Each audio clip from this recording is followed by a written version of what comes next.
Sri Sunsel melaporkan. Masih di dunia pendidikan, saudara, pembentukan karakter saat ini lebih diutamakan dalam dunia pendidikan karena diyakini akan berpengaruh positif bagi generasi bangsa. Ilmu dan teknologi yang terus berkembang didukung dengan akses informasi yang tidak terbendung termasuk melalui media sosial. Saat ini perlu disikapi dengan bijak, terutama apabila mengingat kemajuan teknologi dan transformasi ini tidak hanya membawa dampak positif tetapi juga negatif. Perlu adanya kesiapan dari diri sendiri untuk mengantisipasi dampak negatif yang timbul. Salah satu cara adalah dengan pendidikan karakter. Salah seorang tenaga pendidik di Pondok Pesantren Ardi Iman Syahputra mengatakan pendidikan karakter penting dalam membentuk insan yang memiliki akhlak yang baik dan bertanggung jawab untuk bertindak positif. Sangat benar sekali bahwa karakter Islami itu sangat penting sekali untuk anak.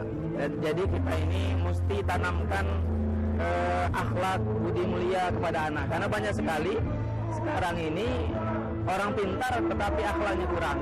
Maka dari itu untuk menumbuhkan karakter Islami kita masukkan ke pondok pesantren, ada rumah tahfiz yang sudah didukung oleh pemerintah sekarang.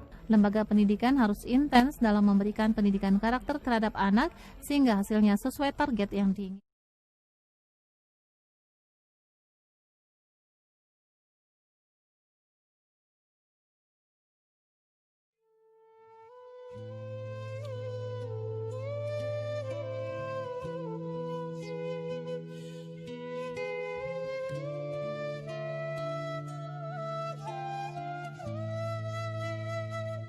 Assalamualaikum warahmatullahi wabarakatuh. Waalaikumsalam warahmatullahi wabarakatuh. Alhamdulillahilladzi hadana lihada wa ma kunna linahtadiya laula an hadana Allah.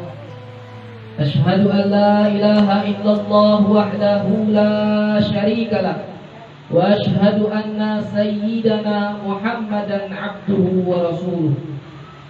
Allahumma salli wa sallim wa karrim wa azim ala sayyidina wa maulana Muhammadin miftahi babi rahmatillah adada ma fi ilmillah salatan wa salaman daimaini bidawami mulkillah wa ala alihi wa ashabihi wa mawala.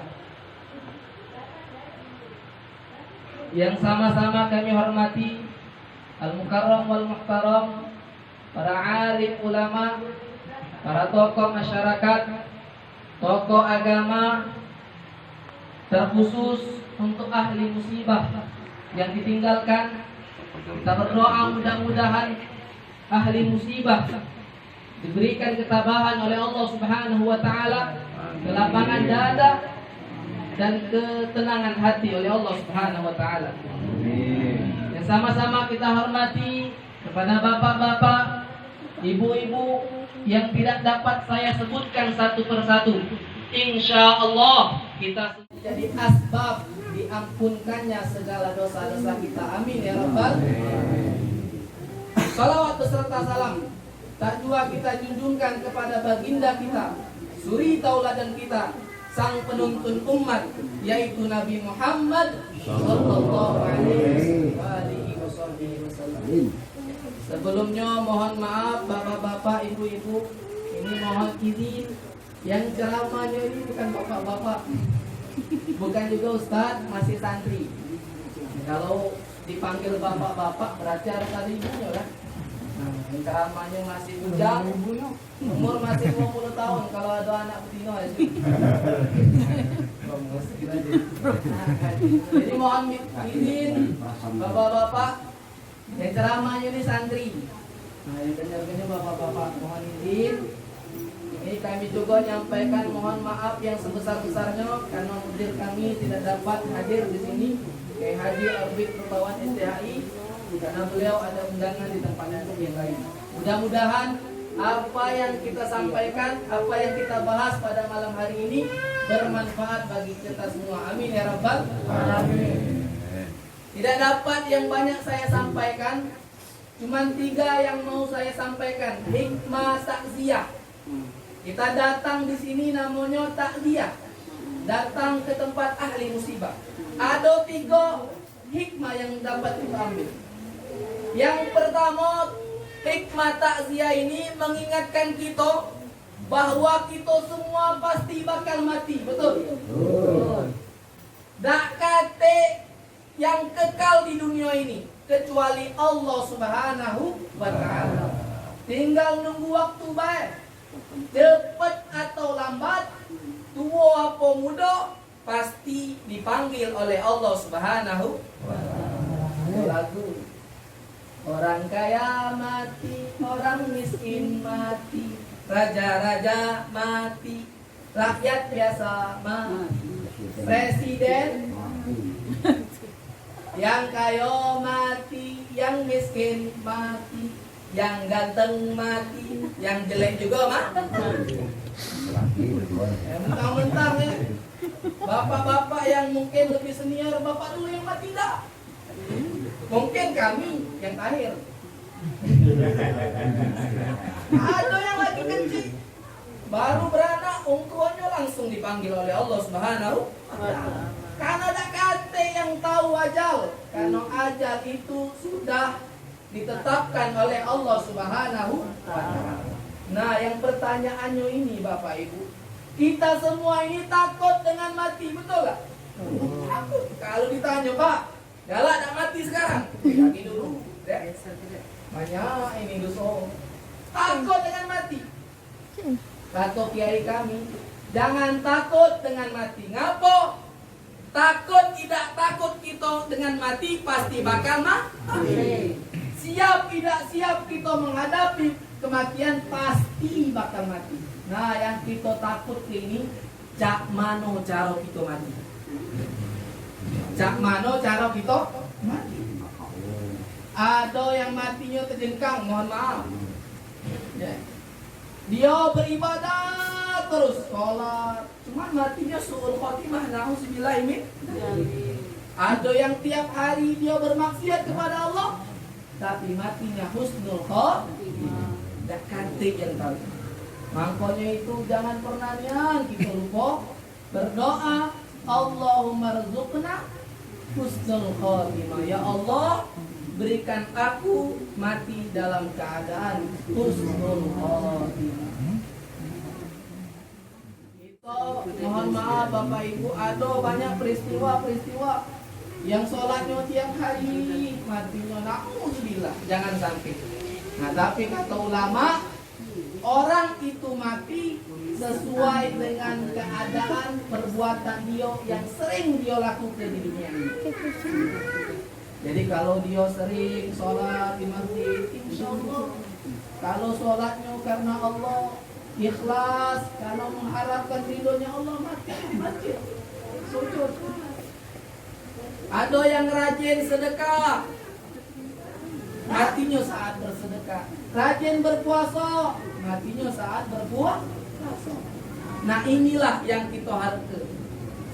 Mati dalam keadaan husnul khotimah. Ya Allah biha, ya Allah biha, ya Allah bi husnil khotimah. Mudah-mudahan yang datang di majelis ini, kita semua dimatikan oleh Allah Subhanahu wa Ta'ala dalam keadaan bersujud kepada Allah, beribadah kepada Allah Subhanahu wa Ta'ala. Amin ya rabbal alamin. Yang kedua Bapak Ibu, hikmah dari takziah mengingatkan kita bahwa harta yang kita kumpulkan di dunia ini tak bakal memberikan manfaat kalau kita sudah mati. Mobil banyak, rumah besar, harta berlimpah, kalau kita sudah mati tak bakal bisa bantu kita. Kecuali kalau kita gunakan harta itu di jalan Allah Subhanahu wa Ta'ala. Kata Rasulullah, saat kita mati itu ada tiga hal yang nganter kita ke kuburan. Dua yang balik, siko yang nemenin kita di kuburan. Dua apa yang balik? Keluarga sama harta.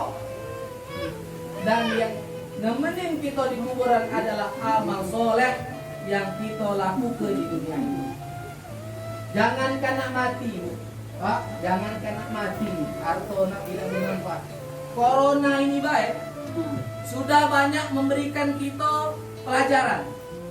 Jujur baik Pak, selama berbulan-bulan ini entah corona, walaupun punya baju bagus tidak terpakai, bener.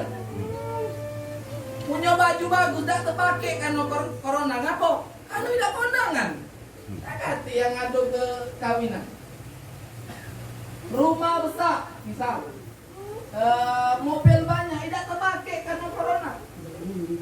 Nah, karena corona ini baik sudah membuktikan bahwa harta tidak katik manfaat apa-apa.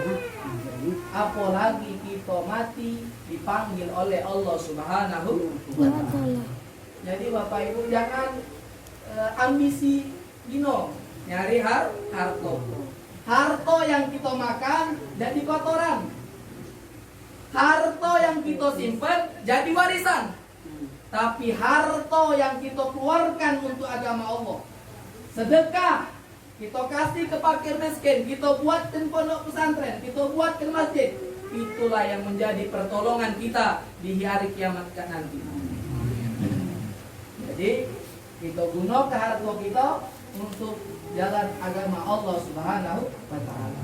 Dan yang terakhir, hikmah dari takziah ini mengingatkan kita bahwa kalau kita mati terputus segala amal ibadah yang kita lakukan di dunia ini, kecuali 3 perkara. Kata Rasulullah SAW, "Idza matal insan inqata'u anhu amaluhu illa min thalathatin. Shadaqatin jariyah, aw ilmin yantafa'u bihi, aw waladin shalihin yad'u lahu." Kata Rasulullah, kalau kita mati terputus kalau amal ibadah. Tak pacak sholat, tak pacak lagi puasa, tak mati kan puasa. Tak pacak lagi sedekah, terputus kalau. Kecuali 3 perkara apa? Yang pertama sedekah jariah. Duit yang kita keluarkan untuk agama Allah, bantu masjid, bantu pondok pesantren, buat jalan, buat sumur, itulah yang menjadi amal ibadah kita. Sedekah jariyah, amalnya ngalir terus selama wong itu mendapatkan manfaat dari duit kita, ngalir terus begini. Sedekah jariyah. Yang kedua, amal yang bermanfaat, ilmu yang bermanfaat. Jadi kalau punya anak, Bapak Ibu, jangan rugi Bapak Ibu. Ada anak misal baru lahir, kita ajarkan Al-Fatihah sama mereka. Jangan sampai guru ngaji yang mengajarkan Al-Fatihah sama anak kita rugi. Ngapa rugi? Kata Ustaz Adi Hidayat, ruginya sama itu. Anak kita baca Al-Fatihah tiap hari, sholat tiap hari, yang dapat guru ngaji. Karena guru ngaji yang ngajarkan Al-Fatihah. Kalau baca kita orang tua, ngajarkan alif, ba, ta, Al-Fatihah sama anak kita. Ngapa? Sampai mati anak kita tadi baca Al-Fatihah, sholat, ibadah kepada Allah, kita dapat aliran pahala oleh karena anak kita. Nah itu ilmu yang bermanfaat. Yang terakhir, anak yang soleh, yang senantiasa mendoakan kedua orang tua. Inilah yang kita harus ke Bapak Ibu. Kata kiai kami, ngomong imam, wong sukses itu wong yang bukan bisa buat rumah yang besar, bukan. Yang bisa jadi presiden, bukan tak sukses itu. Wong yang sukses itu bisa mencetak anak-anak yang soleh dan soleha. Karena Bapak Ibu, kita mati tidak kata harapan lagi kecuali doa anak kita. Bener? Kata harapan lagi, kita nak ngarepin bini, mohon maaf, ngarepin laki, tak kata harapan, paling 4 bulan nikah lagi. Misal ada cerita, adik, bapak-bapak, ketemu sama Ustaz, ambil nangis. Bini aku meninggal Ustaz, ya Allah sedihnya, aku sampai bengkak mata. Ya Allah kekasih hidup aku, tak kata yang bisa ngerewangi aku di dunia ini selain dia. Cinta sejatinya, Masya Allah, lihat sabar, Insya Allah Allah berikan kebahagiaan kepada dia. 4 bulan kemudian bawa cewek. Tidak berjilbab, pakai celana seksi. Naudzubillah min dzalik. Baru seminggu nangis-nangis. Kamu bini meninggal. 4 bulan kemudian nikah lagi. Kati arepan. Tapi kalau anak sampai kapanpun, kalau kita didik anak itu dengan agama, kita ajarkan doa, kita ajarkan sholat, sampai mati Bapak Ibu dia doa setiap sholat. Allahumma gfirli walidayya warhamhuma kama rabbayani shaghira. Itulah yang kita harapkan dari mulut anak kita. Nah, mana caranya? Masuk ke pondok pesantren. Kalau misalnya udah baca, didik dewek. Ajarkan ngaji, ajarkan sholat. Mudah-mudahan itulah menjadi pembantu kita, bantu kita di akhirat nanti menghadap Allah Subhanahu wa Ta'ala. Mungkin itu saja Bapak Ibu yang dapat kami sampaikan. Mohon maaf sekali lagi apabila ada kata-kata yang salah. Kepada Allah kami mohon ampun.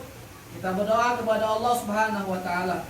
Mudah-mudahan dengan perantara kita datang ke sini, perantara kita membaca Al-Fatihah, perantara kita membaca Yasin, Allah Subhanahu wa Ta'ala mengampuni almarhum, mengampuni segala dosa-dosanya beliau, menerima amal ibadah yang beliau lakukan di dunia ini, dan Allah tempatkan almarhum di tempat yang terbaik di sisinya Allah Subhanahu wa Ta'ala. Amin. Ala hadhihi niyyah wa kulli niyatin shalihah wa ila hadratin nabi sayyidina Muhammad sallallahu alaihi wasallam. Kiramil Fatihah. A'udzubillahi Bismillahirrahmanirrahim. Alhamdulillahirabbil alamin. Arrahmanir rahim. Maliki yaumiddin. Iyyaka na'budu wa iyyaka nasta'in. Ihdinas siratal mustaqim. Siratal ladzina an'amta 'alaihim ghairil maghdubi 'alaihim waladdallin. Pepatah Arab mengatakan unzur maqala wa la tanzur maqala. Lihatlah apa yang disampaikan, janganlah lihat siapa yang menyampaikan. Jalan-jalan ke Amerika jangan lupa membeli pena. Jangan lihatin saya lama-lama, nanti takutnya jatuh cinta. Dari jauh Assalamualaikum warahmatullahi wabarakatuh. Waalaikumsalam.